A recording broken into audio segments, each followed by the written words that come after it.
Good afternoon everyone. मैं मेरा paper शुरू कर यस मैम मैं मेरा पेपर शुरू करने से पहले एक दो चीज़ें बताना चाहूँगी।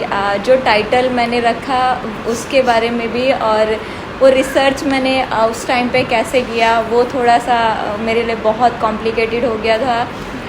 क्योंकि जैसे ही अनाउंसमेंट हुआ सबसे पहले मुझे हॉस्टल से निकाल दिया गया और 3 महीने तक मैंने एक घर के अंदर खुद को मतलब बंद रखा, और मेरा सारा सामान, सारे कपड़े, बुक्स, रिसर्च का सारा मटेरियल सब कुछ मतलब हॉस्टल में बंद है और मैं घर के अंदर बंद हूँ।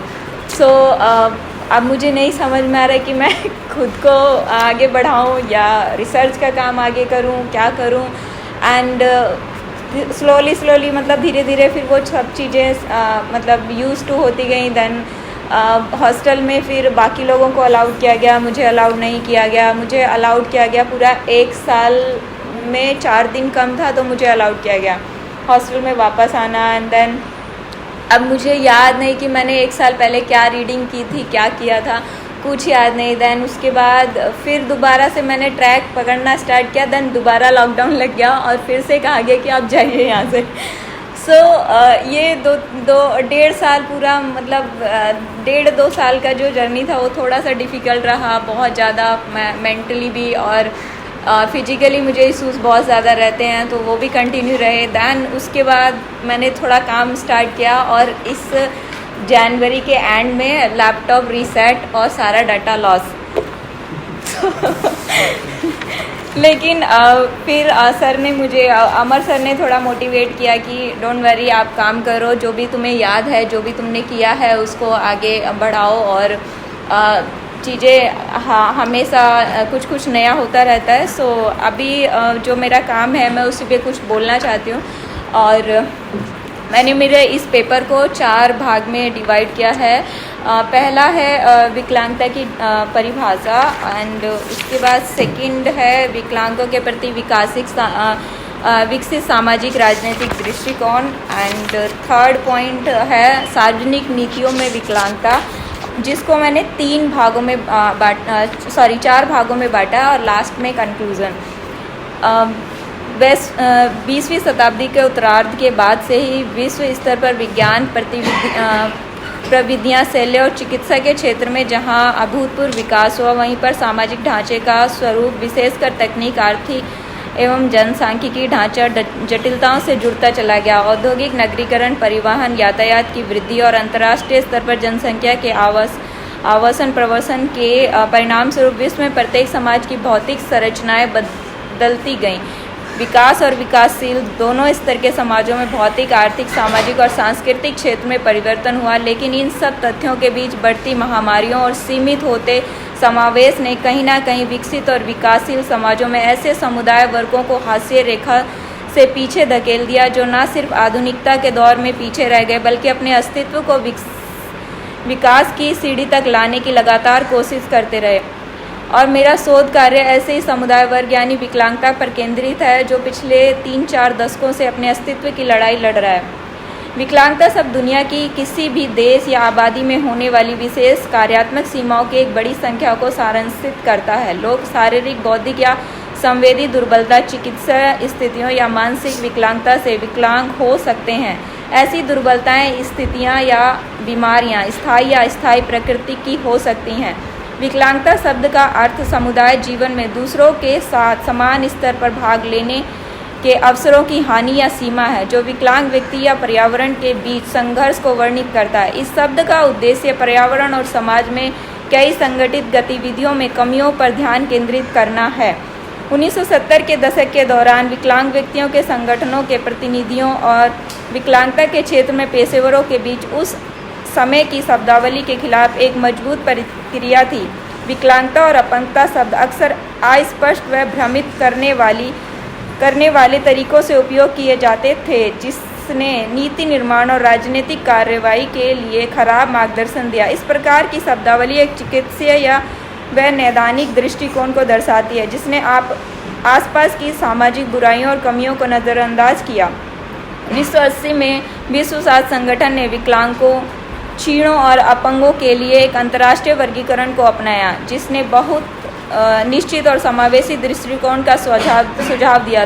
विकलांगता, क्षीणता और अपंगता के बीच अंतर्राष्ट्रीय वर्गीकरण क्षीणता, विकलांगता और अपंगता से स्पष्ट रूप से अंतर दर्शाता है। इसका उपयोग व्यापक रूप से पुनर्वास, शिक्षा, सांख्यिकी, नीतियों, कानूनी, जनसंख्यिकी, समाजशास्त्र, अर्थशास्त्र और नीति विज्ञान जैसे क्षेत्रों में किया गया। कुछ उपयोगकर्ताओं ने अपंगता शब्द के वर्गीकरण और परिभाषा में चिंता व्यक्त की, क्योंकि अभी भी चिकित्सक बहुत अधिक व्यक्तिगत केंद्रित मानी जा सकती है और सामाजिक परिस्थितियाँ या अपेक्षाओं को व्यक्ति की क्षमताओं के मध्य अपर्याप्त रूप से स्पष्ट नहीं माना जा सकता। वर्ल्ड प्रोग्राम ऑफ एक्शन के क्रियान्वयन में प्राप्त अनुभव और विकलांग व्यक्ति के संयुक्त राष्ट्र दशक के दौरान हुई सामान्य चर्चा के परिणाम स्वरूप विकलांगता के मुद्दों और इस्तेमाल की जाने वाली शब्दावली से संबंधित ज्ञान और समझ का विस्तार हुआ है। जिस तरह समाज ने अपंगता को संबोधित कर हमेशा प्रतिक्रियाएं व्यक्त करने के लिए प्रयुक्त शब्दों या शब्दावलियों को प्रतिबंधित किया, ठीक वैसे ही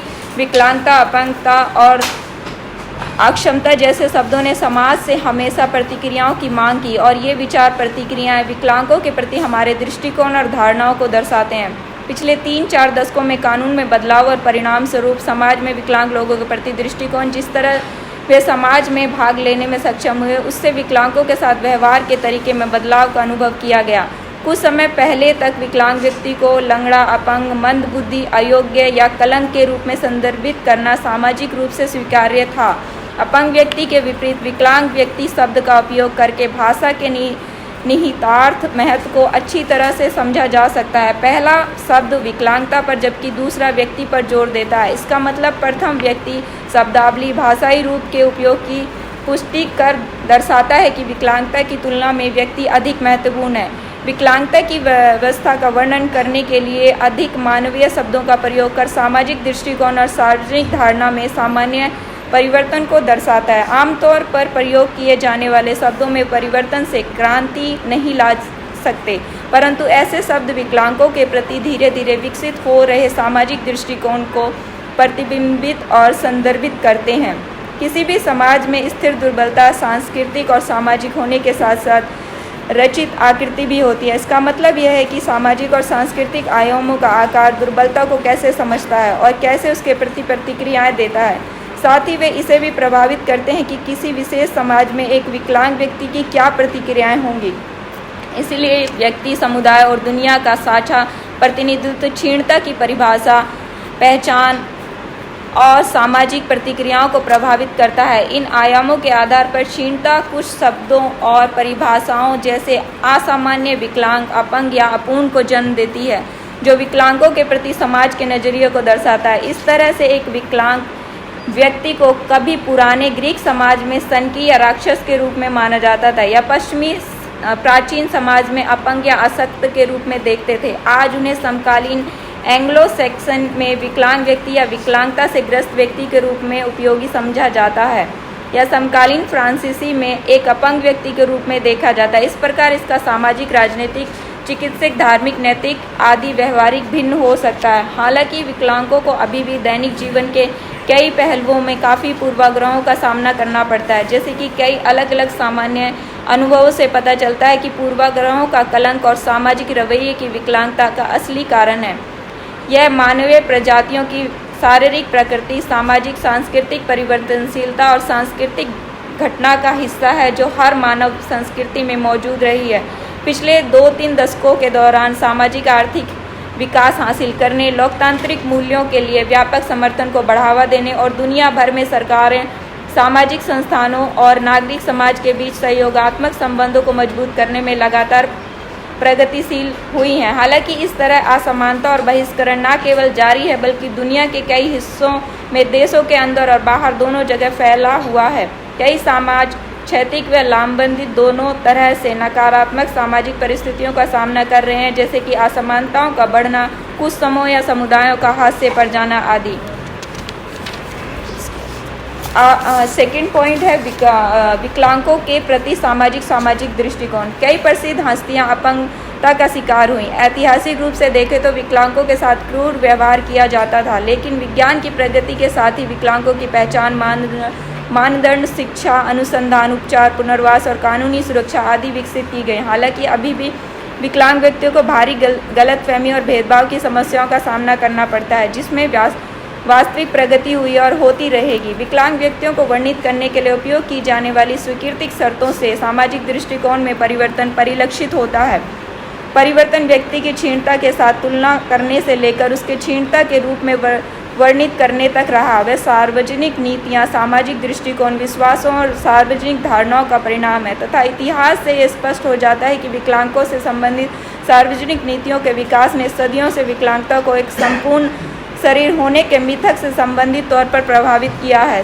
शारीरिक पूर्णता का मिथक सभ्यता जितना ही पुराना है और उसकी उत्पत्ति के साक्ष्य प्राचीन ग्रीस से लगता है, जहाँ पर ओलंपिक की उत्पत्ति हुई। यहाँ ओलंपिकों की शारीरिक पूर्णता को ग्रीस के देवी देवताओं के रूप में जाना जाता था, जिन्हें एक मंडप के रूप में सम्मानित किया गया था। मानव जाति को उनके जैसा बनाने का प्रयास किया या इस मिथक के अनुसार व्यक्ति को हमेशा पूर्ण शरीर प्राप्त करने का यत्न करना चाहिए, लेकिन समय के साथ सार्वजनिक नीतियों में बदलाव विकलांगों के प्रति लोगों के नजरिए में बदलाव को दर्शाता है। प्राचीन काल में लोक नीतियाँ, पौराणिक मान्यताओं और तत्कालीन सामाजिक व्यवस्था से काफ़ी प्रभावित थीं। विकलांग लोगों के प्रति सामाजिक द्वेष भाव ने दुर्भाग्य और पुनर्जन्म के कर्मों की धारणा द्वारा उन्हें अलग थलग करने, अलगाव व अदृश्यता में रहने की प्रवृत्ति का विकास किया। इसलिए प्राचीन ग्रीस ने विकलांगता का इतिहास शारीरिक आकार, योग्यता के आदर्शीकरण से शुरू किया, जो कि दृश्य क्षीणता में अयोग्य रहे बच्चों की बाल्य हत्या की स्वीकृति से जुड़ा था।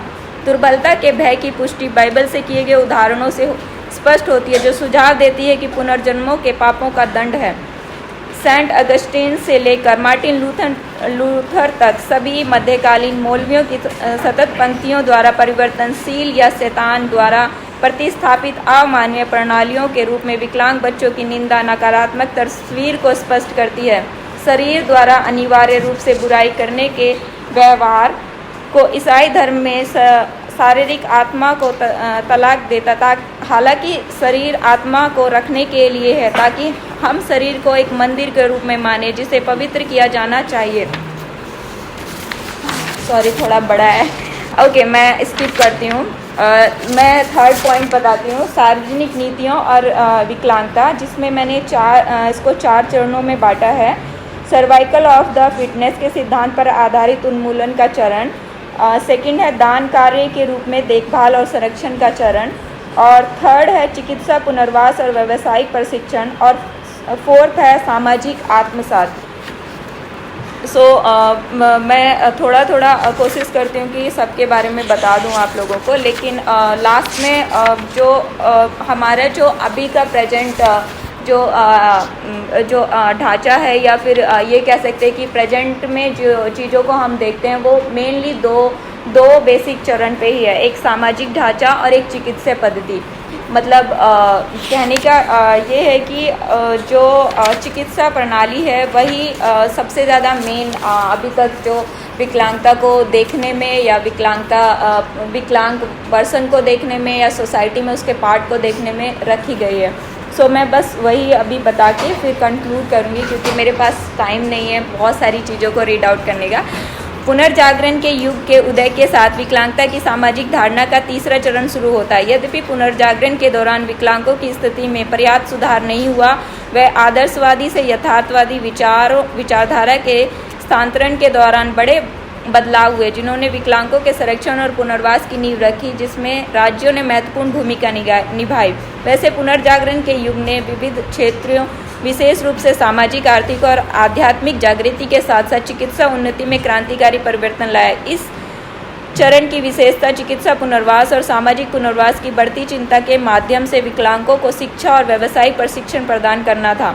18वीं शताब्दी के आगमन ने अंतर्राष्ट्रीय स्तर पर स्वतंत्रता, समानता और बंधुत्व जैसे विचारों को जन्म दिया। अंतर्राष्ट्रीय राजनीति के क्षेत्र में हो रहे इन विकासों के परिणामस्वरूप सामाजिक राजनीतिक सुधारकों व विचारकों ने समाज के वंचित तबकों की दयनीय स्थिति पर अपना ध्यान केंद्रित करना शुरू कर दिया, जिसके फलस्वरूप दुनिया के विभिन्न हिस्सों में विकलांगों और वंचित समूहों के लिए कई संस्थान अस्तित्व में आए। वैसे तो विकलांगता या क्षीणता को व्यक्तिगत त्रासदी माना जाता है तथा चिकित्सा विज्ञान की प्रगति के कारण विकलांगों को चिकित्सा पुनर्वास प्रदान कर के उनके लिए शिक्षा व प्रशिक्षण देकर सामाजिक पुनर्वास में उनकी भागीदारी को बढ़ाया जाता है। लेकिन फिर भी विकलांग लोगों के रूप में पहचाना जाने वाला कोई अलग सामाजिक समूह नहीं होता। इसलिए आर्थिक व्यवस्था द्वारा सामाजिक रूप से आश्रित, बीमार और दुर्बल लोगों का हास्य सामाजिक समस्या के रूप में वर्गीकरण बढ़ गया। 19वीं शताब्दी में ब्रिटेन और पश्चिमी समाजों ने नैदानिक चिकित्सा प्रयोगशाला में प्रगति कर दुनिया में विकलांगों की सामाजिक स्थिति पर दूरगामी प्रभाव डाला।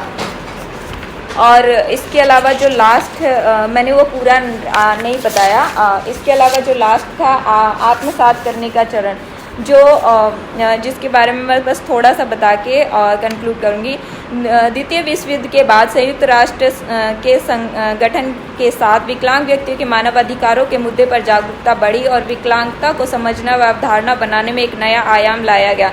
1960 और 70 के दशक में विकसित पश्चिमी देशों ने यह विचार सामने लाया कि विकलांगों को भी समाज में अन्य लोगों के समान अधिकार प्राप्त हों और राज्यों को विकलांगों के अधिकारों की रक्षा और बढ़ावा देने की जिम्मेदारी लेनी चाहिए। यद्यपि समाज में विकलांगता के क्षेत्र में मध्यस्थता अभी भी जारी है, लेकिन विकलांगता आंदोलन साथ ही समकालीन नागरिक आंदोलन, अधिकार आंदोलनों के प्रभाव से विकलांगजनों में खुद के अधिकारों के प्रति जागरूकता बढ़ी और विकलांग व्यक्ति को उन्मूलन मुद्दों के नए आयामों को समझने में काफ़ी योगदान मिला। लास्ट, विकलांगों के मुद्दों को मानवाधिकार के दायरे में लाने के लिए दुनिया भर के विकलांग समूह कार्यकर्ताओं ने आंदोलन शुरू किए। सामाजिक समावेश और विकलांगों को समाज की मुख्य धारा में एकीकरण करना नीतिगत दृष्टिकोण बनाया गया। मानव जाति के विचारों को विकलांगता की सीमित स्वीकृति में बढ़ावा देने के लिए राष्ट्रीय और अंतर्राष्ट्रीय स्तर पर अधिक समावेशी दृष्टिकोण बनाने में कानूनी उपायों को तैयार किया गया। विकलांगता के प्रति मानवाधिकार दृष्टिकोण जो 20वीं शताब्दी के उत्तराधिकार में विकसित हुए, वे मानवाधिकार आंदोलनों का हिस्सा हैं। मानवाधिकारों के मुद्दे पर बढ़ते अंतर्राष्ट्रीय आकर्षण ने विकलांगता के क्षेत्र में कई महत्वपूर्ण अंतर्राष्ट्रीय मानवाधिकार प्रतिबद्धताओं को जन्म दिया। इसलिए विकलांगों के अधिकारों की रक्षा और बढ़ावा देने में राज्यों की भूमिका महत्वपूर्ण हो गई।